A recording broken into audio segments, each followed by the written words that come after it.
The Mediterranean sun beat down on the infinity pool at Paradiso Coastal Resort, turning the water into a sheet of blinding, liquid sapphire. Julie Arland moved between the white-draped cabanas with practiced invisibility, her crisp black and white uniform identical to every other staff member's. Her dark hair was pulled back so tightly, it made her temples ache. A deliberate choice to sharpen her features into something severe and forgettable. That was the point, to erase anything memorable, anything beautiful, anything that might make someone look twice. At 23, Julie had perfected the art of being nobody. 6 months at Paradiso, and she'd never once made eye contact with a guest for longer than it took to set down a crystal tumbler. She kept her accent flat and neutral, her smile generic, her entire existence compressed into the role of background service. It was the only way to survive when your real name was worth more dead than alive. Cabana 7 needs fresh towels. Marco, the pool manager, muttered as he passed, wiping sweat from his forehead. And Julie? Don't linger. That's the Lombardi party. You know what that means. She knew. Everyone at Paradiso knew. Corrado Lombardi had arrived yesterday with a security detail that made the Italian police look understaffed. The staff whispered his nickname in the break room, Il Bestia, the Beast. He was a man whose burgundy suits and tattooed hands appeared in news footage of alleged, organized crime activity, usually followed by images of burning buildings or missing witnesses. Julie gathered the Egyptian cotton towels, her heart doing a slow, heavy rhythm against her ribs. She understood this world intimately from a distance. Old money, older grudges, the kind of power that moved nations while sipping Prosecco. It was the world she had escaped 5 years ago, the night the sky turned orange with fire. Scusa, ragazza. The voice was elegant but laced with panic. Julie turned to find a woman in her 60s seated in the shade of Cabana 7. Iva Lombardi. Her silver-white hair was impeccable, but her hands were moving in small, distressed gestures, knocking over a bottle of sunscreen. Dark glasses covered her eyes, but her face was turned toward the empty lounger, not toward Julie. Water, the woman gasped, her breathing shallow and rapid. Please. The heat. Julie's training screamed at her to walk away, to fetch Marco, to stay invisible. But she saw the tremor in Iva's hands, the disorientation of the blind woman left alone in the brutal midday heat. It triggered a memory so sharp it pierced her lung, her own grandmother, calling out in the smoke. Julie knelt beside the lounger, the servant's facade cracking. She poured water into a glass, pressing it gently to Iva's hand. Calmati, signora, sei al sicuro, respira con me. Calm yourself, madam. You are safe. Breathe with me. The words didn't come out in the flat, service industry Italian she used with guests. They flowed out in the old tongue, a dialect that hadn't been spoken outside of Sicilian estates in 50 years. The vowels were rounded with aristocratic precision, the rhythm musical and archaic. Iva's face transformed, the panic melting into shock. She gripped Julie's arm with surprising strength. Che dialetto dolce, she whispered. Dove hai imparato la lingua antica? What a sweet dialect. Where did you learn the ancient tongue? The air changed. The temperature seemed to drop 10 degrees. Julie felt it before she saw him, a shadow falling across both of them, massive and utterly still. She looked up slowly. Corrado Lombardi stood 3 feet away. He was terrifying, a wall of muscle in a wine-colored suit, his bald head gleaming, his beard trimmed with surgical precision. But it was his eyes that stopped her heart. They were dark, intelligent, and fixed on her face with the intensity of a predator who has just caught a scent. He wasn't looking at a maid. He was looking at a ghost. Chi sei? His voice was low, dangerous. Who are you? Julie's hands went numb. She tried to stand, to retreat into Julie the maid, but Corrado's hand, covered in tattoos of vines and religious iconography, shot out, catching her wrist. He didn't squeeze, but the weight of his grip was a shackle. Answer in the language you spoke to my mother, he commanded, his voice a low rumble that vibrated in her bones. Tell me how a maid at a tourist resort speaks the dialect of kings. Hey there, welcome back. If you're new and you're ready to enjoy this story, click subscribe and let me know in the comments where you're watching from. Also, do check back tomorrow. I will be dropping another story even more interesting with crazier twists than this one, and you don't want to miss it. Now, let's get back to the story. 3 days later, the summons came. Julie had spent 72 hours waiting to be killed. She had packed her meager bag, checked the exits, and jumped at every shadow. But instead of a bullet, she received a schedule change. 3 p.m. Cabana 7. Private service. Now, standing before him, the tray in her hands felt like it weighed 1,000 pounds. Corrado sat alone. No mother. No guards visible, though she knew they were watching from the perimeter. He had removed his jacket. His shirt sleeves rolled up to reveal the ink that wrapped around his forearms like armor. She approached the table, setting the tray down. Her hand trembled, just once, causing the glass of San Pellegrino to wobble. "Siediti, Giulia," he said quietly. "Sit down, Giulia." Not Julie. Giulia. The tray clattered onto the teak table, the sound sharp and jarring against the lazy afternoon silence. The glass spilled a single, effervescent tear onto the pristine white tablecloth. "I don't know who that is," she whispered, the lie tasting like ash in her mouth. "Don't you?" He gestured to the empty chair with the casual authority of someone who had never been refused. "Because I've spent 3 days researching who you really are. My security team is good, but my mother? She is better. She told me, 'Corrado, that is not a peasant's dialect. That is the tongue of the DeMarcos. And my mother is never wrong.'" Giulia felt the instinct to run twitch in her legs, a physical phantom pain. But she looked at the pool, at the exits. She was trapped in the open. Slowly, she sank into the chair opposite him, her spine refusing to touch the backrest. She sat with the poise ingrained in her since birth, chin high, hands folded in her lap. "DeMarco," she breathed, dropping the accent, dropping the mask. "That name is buried, along with everyone who carried it. Buried things have a nasty habit of rotting the ground above them if not properly attended to," he said, his voice a low rumble. He tapped a finger on the document in front of him. It wasn't a dossier. It was an old photograph, grainy and black and white. It showed a garden party, a young girl with solemn eyes standing beside a man who looked like a king. "And you, Giulia, are a very lively ghost for a family that supposedly burned to ash 5 years ago in Palermo. What do you want?" she asked, her voice hardening. The submissive lilt of Julie the maid vanished, revealing the steel of the girl in the photograph. "I want to know," Corrado said, leaning back and crossing his powerful arms. "Why the daughter of my father's greatest enemy is hiding in my resort, wearing a polyester uniform, and saving my mother from heatstroke. I am hiding from the people who killed my father," she said, her eyes flashing. "The Rossi family, butchers. If you know who I am, you know that being seen with me puts a target on your back the size of Sicily." Corrado laughed, a dark, dry sound. "Giulia, look around you. I am a Lombardi. I was born with a target on my back. Adding a DeMarco to the mix is like throwing a match into a volcano. It changes nothing, yet changes everything." He poured a glass of water and slid it across the table to her. It was a command, not an offer. "Drink. My mother has been difficult," he said, shifting gears so abruptly it made Giulia dizzy. Since her sight failed, she trusts no one. She believes the staff are spies, the nurses are assassins. She is withering away in that suite, until you— Giulia stared at the water. "You want me to be her companion. I want you to be her shield," Corrado corrected. "You detect poison in wine and lies in a greeting. You speak the old tongue. You can calm her when the darkness gets too loud. In return, Julie Arlen dies today. She quits. She moves on. And Giulia DeMarco comes under the protection of the Lombardi family." "You want to own me," she said bitterly. "I want to employ you," he countered. "Make your choice. Walk out that gate and take your chances with the ghosts chasing you. Or take the elevator up to the penthouse and step back into the world you were born for." Giulia looked at the infinity pool, the blue horizon, the empty life she had built. Then she looked at the man who represented everything she had run from: power, violence, blood. "I will need better clothes," she said softly. Corrado smiled, and it was terrifying. "I expected nothing less." The penthouse of the Paradiso was a world away from the staff quarters in the basement. It smelled of white lilies, expensive leather, and ozone. It was a silent sanctuary floating above the chaotic resort, encased in glass that offered a panoramic view of the coastline, or a clear line of sight for a sniper, depending on how paranoid one was. Giulia stood in the center of the living room, clutching a small, battered duffel bag. It contained everything she owned: a toothbrush, a change of clothes, and a silver locket with a charred edge, the only thing she had pulled from the fire. "Your room is the second on the left," Corrado said, tossing his jacket onto a sofa.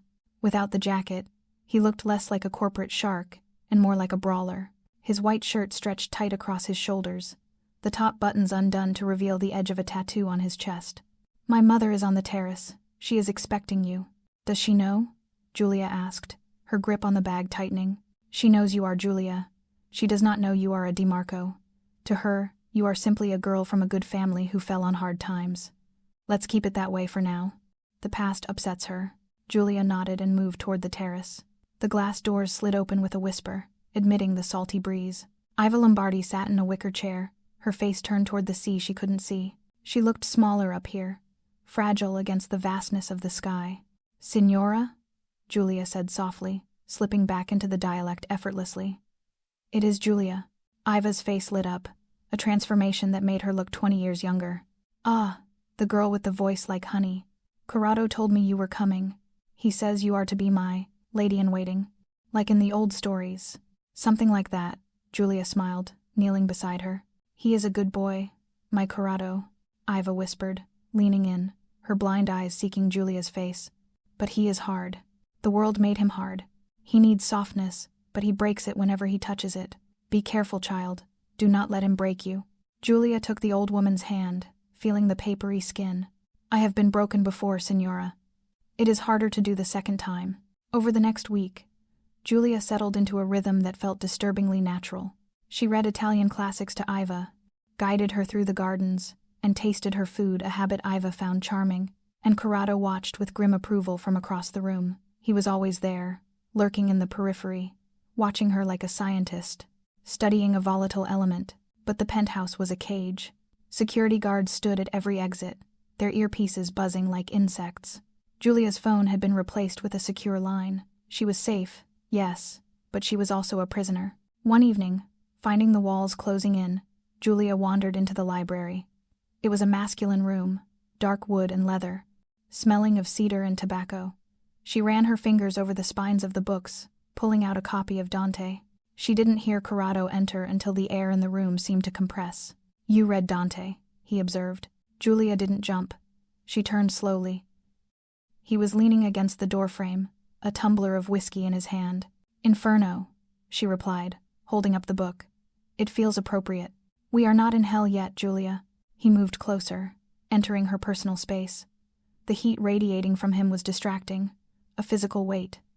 "Though I suppose for a DeMarco, being a guest of a Lombardi feels like purgatory." "Why did you really take me in?" she asked, looking up at him. He was too close.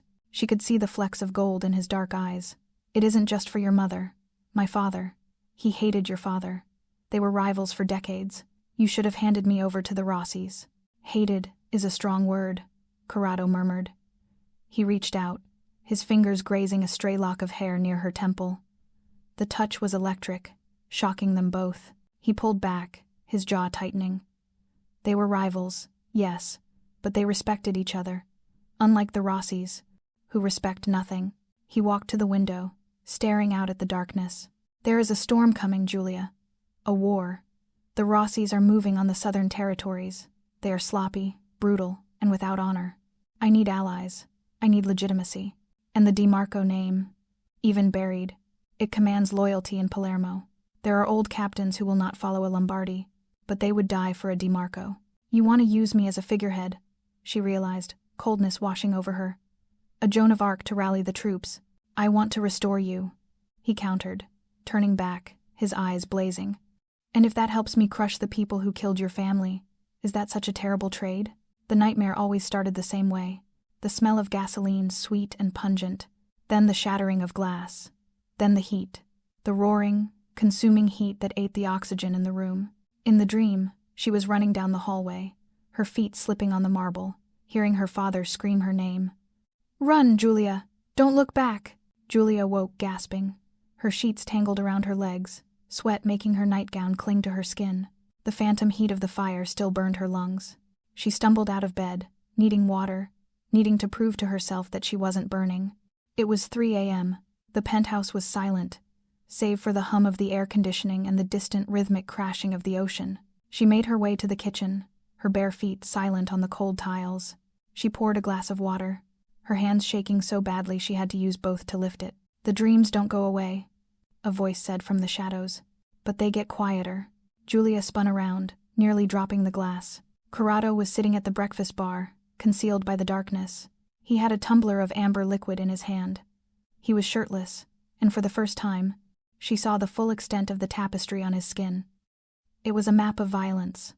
Scars were woven into the ink, knife wounds turned into stems of roses, bullet wounds turned into stars. "I didn't see you," she whispered, pulling her silk robe tighter around her throat. "I didn't want to be seen." He gestured to the stool beside him. "Sit. The whiskey helps. Water just reminds you that you're alive." She hesitated, then sat. He poured a small amount into a fresh glass and slid it to her. She took a sip. It burned pleasantly, grounding her in the present. "How do you know?" she asked, her voice raspy. "About the dreams? Because I have them too," he said, staring into his glass. "My father didn't die in his sleep, Julia. He was shot in front of me when I was 12, a drive-by in a piazza. Iva, she was blinded by the debris from the explosion that followed. I dragged her out. That was the day I stopped being a boy and started being a weapon." Julia looked at him, really looked at him, stripping away the monster the tabloids painted. She saw the boy who had dragged his mother from the wreckage. She saw the burden of survival that slumped his shoulders. "The night my family died," Julia said softly, the words tumbling out for the first time in 5 years to another living soul. "My father received a phone call 10 minutes before the fire. He was arguing. He was frantic," he said. "Lombardi will never agree to it. I always thought he was arguing with your father, that your father ordered the hit." Corrado turned to her, his gaze intense. "My father was already dead 5 years ago, Julia. I was the head of the family, and I remember that night. I received a call too. From your father." Julia's glass halted halfway to her mouth. The world tilted on its axis. "What?" "He called me," Corrado said, his voice rough with old regret. "He said the Rossis had breached his security. He said there was a traitor in his house. He begged me to send men, to save you." "You?" Julia whispered. "But I was told the Lombardis were the enemy, that you sanctioned it." "Propaganda," Corrado spat. "The Rossis wanted us at each other's throats so they could take the port without interference. I sent a team, Julia. They drove like madmen. They arrived 10 minutes too late. They found the house in flames. They found bodies. We thought you were among them. I have carried that failure for 5 years." He reached out, his hand covering hers on the cold marble counter. His skin was warm, calloused, real. "If I had known you were alive, I would have torn Italy apart to find you." The revelation hung in the air, shifting the gravity of the room. He hadn't been the villain. He had been the failed savior. The hate she had nurtured for the name Lombardi began to dissolve, leaving her confused and vulnerable. "Why didn't you tell me this 3 days ago?" she asked, her voice trembling. "Would you have believed me?" She looked into his dark, tortured eyes and realized the truth. "No. Now you know," he said, withdrawing his hand, though the warmth lingered on her skin like a brand. "Go to sleep, Julia. We have a meeting tomorrow. It is time the world sees you not as a maid, but as what you are." The meeting turned out to be a private luncheon at an exclusive cliffside restaurant, Il Gabbiano, with a local politician Corrado needed in his pocket. Julia was dressed in a sheath dress of deep emerald, a color that made her eyes look like dangerous, sharp jewels. She wore high heels that clicked like gunshots on the pavement. She sat at Corrado's right hand, silent, observant, playing the part of the enigmatic companion. The politician, a sweating, nervous man named Moretti, couldn't stop staring at her. He was wiping his forehead with a napkin every 30 seconds. "Signor Lombardi," Moretti said, his voice shaking slightly. "Your associate. She looks remarkably familiar. She has one of those faces," Corrado said smoothly, slicing his steak with surgical precision. "Beautiful, timeless."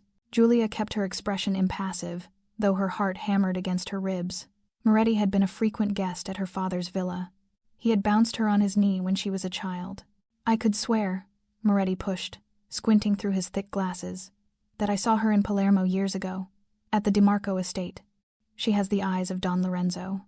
The air in the private dining room vanished. Corrado stopped chewing. He placed his knife and fork down slowly, the cutlery clicking against the china. "Moretti," Corrado said, his voice dropping to a terrifying whisper that made the politician flinch. "You are mistaken.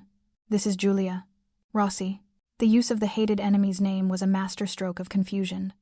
Moretti blinked, his brain short-circuiting. Rossi, a distant cousin, disowned. That is why she is with me. A poetic irony, don't you think?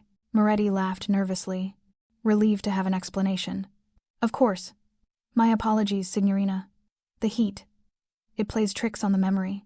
Giulia forced a smile that didn't reach her eyes. No apology necessary, Signor Moretti. As they left the luncheon, walking toward the waiting armored limousine, Corrado grabbed her elbow, steering her close. His grip was bruising. He recognized you. That means he is compromised. He will talk.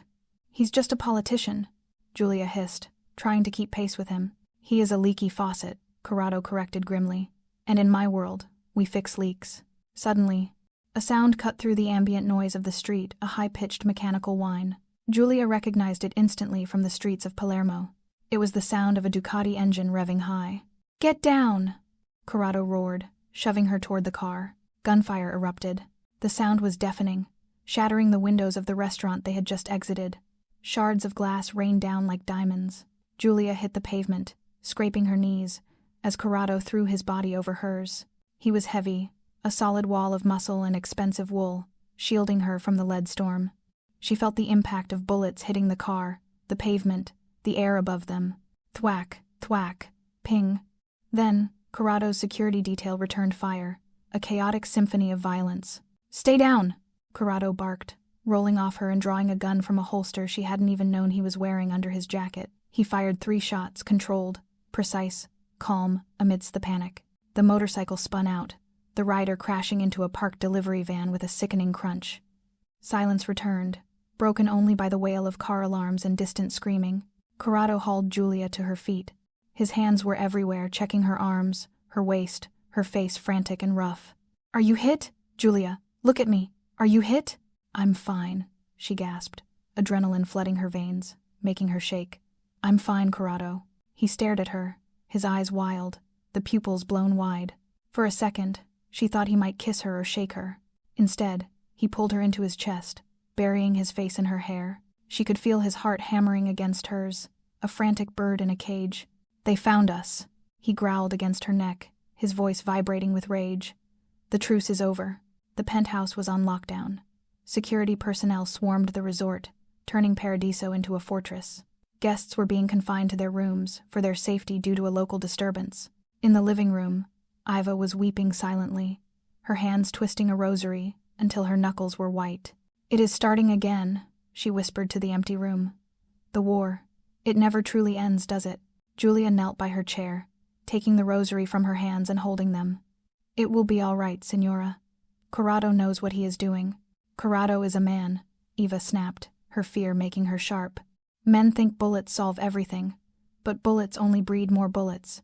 They plant seeds of lead and wonder why only death grows. Corrado stormed into the room, his jacket gone, his white shirt stained with dirt and grease from the street. He looked at Giulia, his expression unreadable, a mask of stone. Pack a bag, he ordered. We are leaving. Leaving? Giulia stood up. Where? The yacht. It's offshore, harder to hit. We go to Sicily. Sicily? Giulia felt the blood drain from her face. That is suicide. That is where they are. That is where the Rossis are strongest. That is where the answer is, Corrado said, pacing the room like a caged tiger.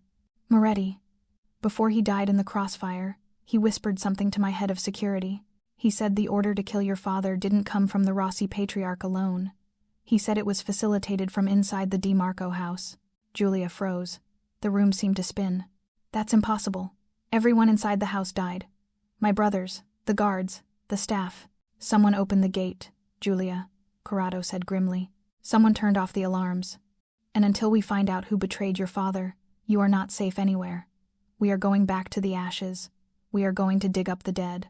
The journey to the yacht was a blur of armored cars and men with assault rifles. Once on board the Vengeance, a sleek black super yacht, the coastline of the resort faded, replaced by the open, indifferent sea.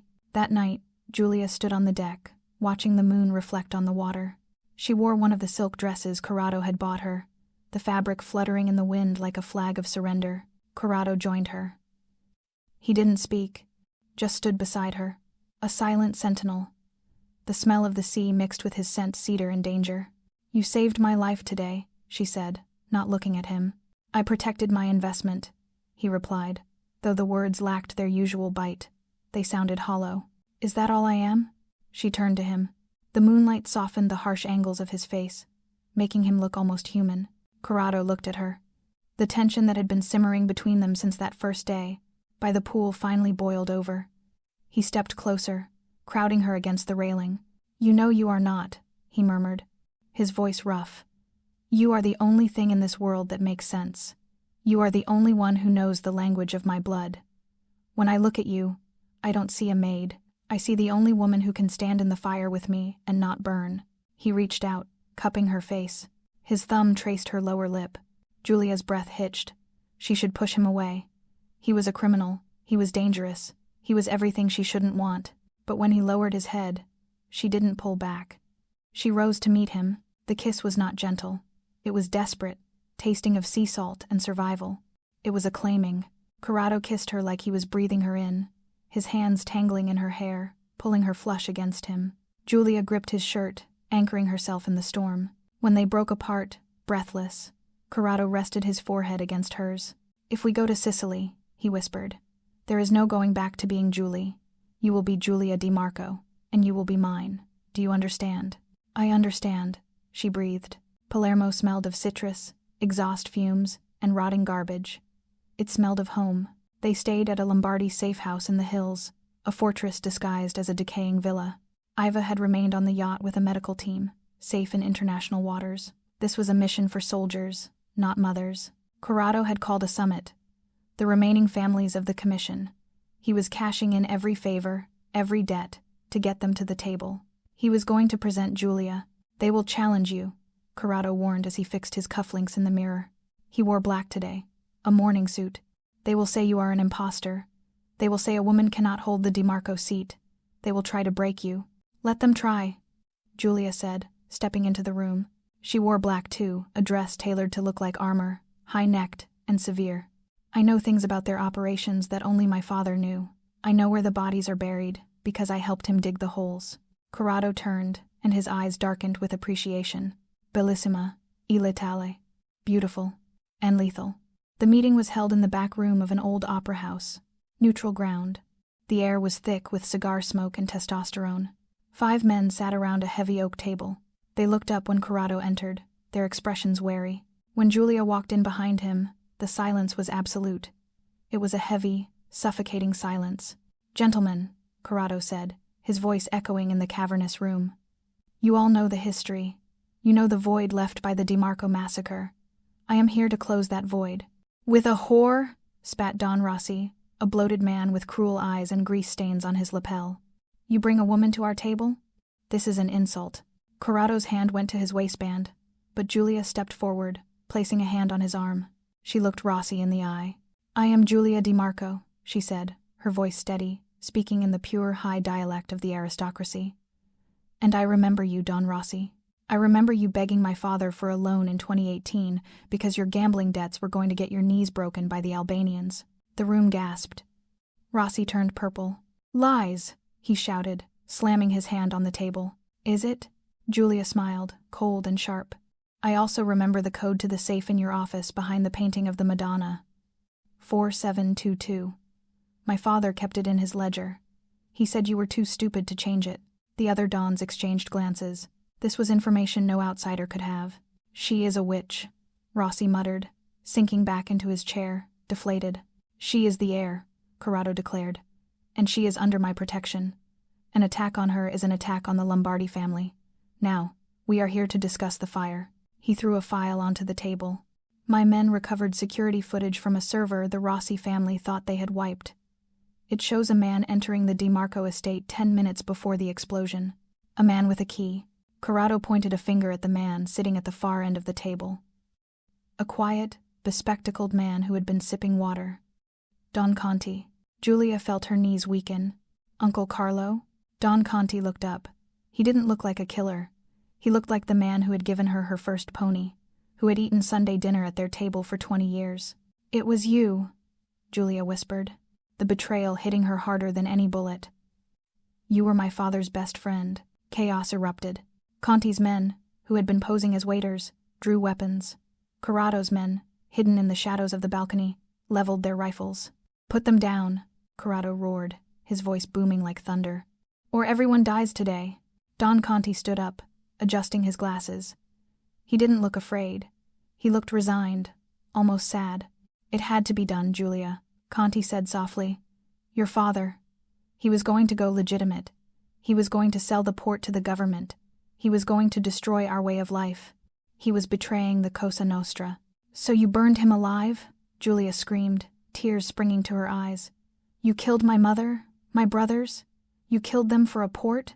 "I saved the organization," Conti said, his voice strengthening. "And I would do it again. The needs of the many outweigh the needs of the one." "You are a traitor," Corrado snarled. "And by the laws of the Commission, the penalty is death." "Whose death?" Conti smiled. "You think I came here alone, Corrado? The Rossis are fools. I am the one who runs this city now. I have bought the police, the judges, and your own backup." As if on cue, the doors of the opera house burst open. Dozens of armed men flooded in. They weren't police. They were mercenaries, dressed in tactical gear. "Run!" Corrado grabbed Julia's hand. They bolted toward the backstage, bullets chipping the plaster around them.